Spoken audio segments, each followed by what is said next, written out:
Assalamualaikum warahmatullahi wabarakatuh.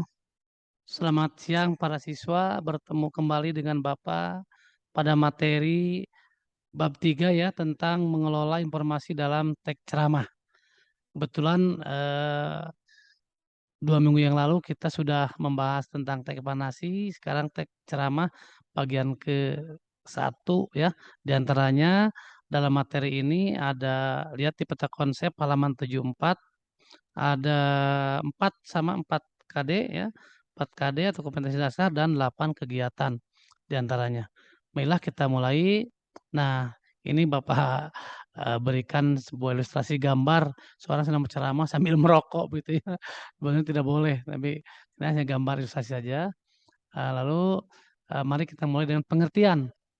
Pengertian ceramah atau bisa saya sebut juga pidato atau khotbah.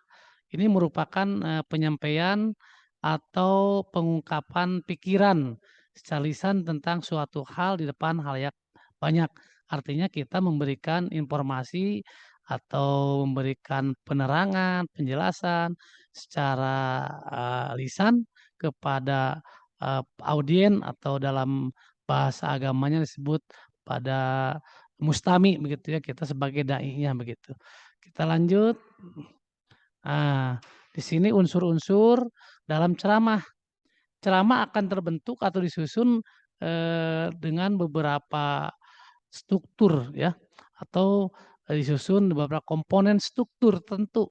Di antaranya adalah pembukaan atau pembuka, terdiri atas 5 bagian dan pembuka itu yang pertama salam pembuka misalnya, "Assalamualaikum." Lalu yang kedua adalah ucapan penghormatan ya, yang ketiga misalnya penghormatan, "Yang saya hormati," ucapan syukur, misalnya puji syukur kepada hadirat Allah Subhanahu wa taala, yang telah memberikan rahmat, hidayah, kesehatan, sebagainya.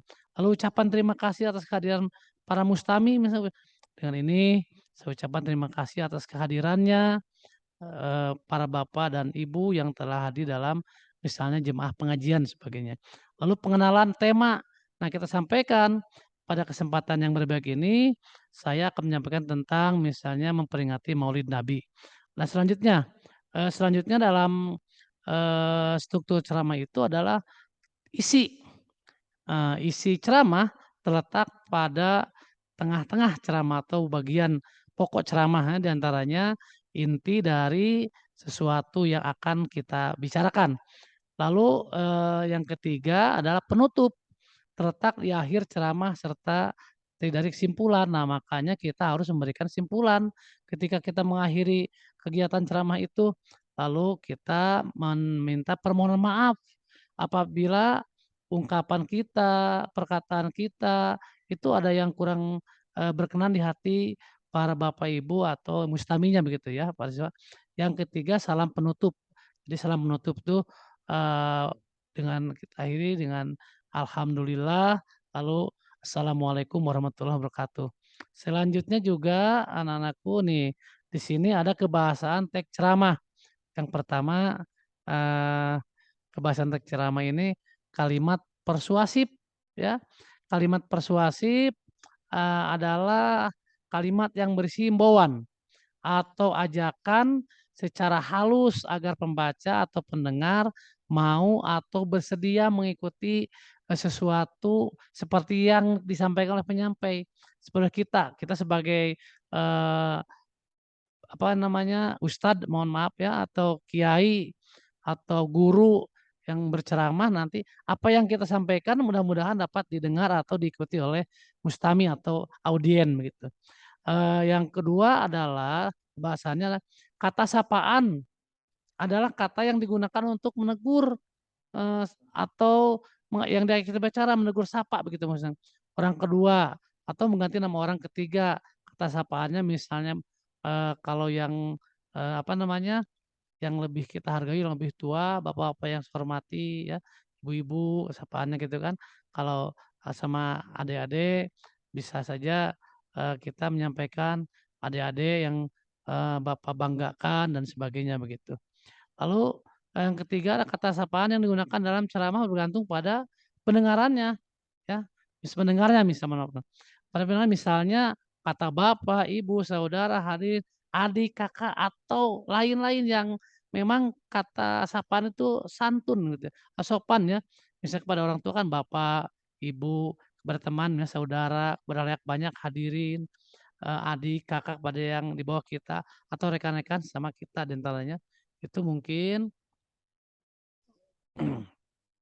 Nah, dalam teks ceramah, sering menggunakan partikel kah atau partikel lah ya, kebanyakan partikel lah gitu di antaranya, atau partikel pun. Nah, untuk apa dipergunakan hal itu? Hal itu dipergunakan untuk mempertegas begitu. Nah, misalnya contoh, kalimat imperatif atau kalimat, suruhan, ajakan, partikel lah dipakai untuk sedikit menghaluskan nada perintahnya. Misalnya, "Segeralah kamu jemput adik," ya, "Cepatlah berangkat, apalagi yang kamu tunggu." Yang kedua, dalam contoh ini adalah kalimat deklaratif. Partikala dipakai untuk memberikan, ketegasan. Nah, di antaranya contohnya, apalah arti pengorbanan ini, itu ketegasan. Kalau kita sudah berjuang, lalu kita sudah berkorban segala macam, lalu kita diremehkan, apalah arti perjuangan ini, apalah pengorbanan ini yang kita lakukan ya kan. Seharusnya dialah yang bertanggung jawab. Itu juga hanya penegasan. Selanjutnya, nah, di sini ada teknik orasi atau ceramah ya. Teknik orasi dalam ceramah dan pidato. Yang pertama teknik impromptu atau disebut juga teknik, berceramah secara spontan tanpa persiapan.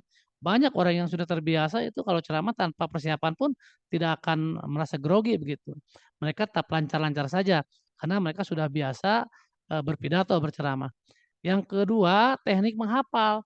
Nah, kalau ini adalah, bagi penceramah yang senantiasa pelupa kadang-kadang. Mereka sudah menghafalkan dulu kata per kata, dari awal sampai akhir pidato itu. Yang ketiga, teknik naskah. Kalau teknik naskah adalah orang yang berpidato harus mempersiapkan dulu naskahnya. Misalnya tentang memperingati Maulid Nabi, tulisan, dibuatkan naskah tentang Maulid Nabi. Lalu yang keempat adalah teknik, ekstemporan atau, teknik dengan mencatat poin-poin penting atau garis besarnya saja.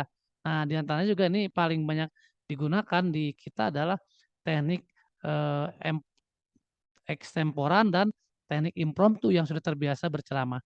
Selanjutnya anak-anakku kita lanjutkan dengan materi ini ya, tentang ceramah tadi, mudah-mudahan kalian dapat memahami tentang apa yang disampaikan oleh penceramah atau dai atau, mad'u disebutnya ya, itu dalam bahasa agama, sehingga kalian paham tentang ceramah itu. Mungkin, kesempatan kali ini pertemuan dengan Bapak tentang mendalami ceramah atau dalam bab yang, eee, muncul dalam konferensi itu adalah mengelola informasi dalam ceramah. Bapak cukupkan sekian, mudah-mudahan manfaatnya. Assalamualaikum warahmatullahi wabarakatuh.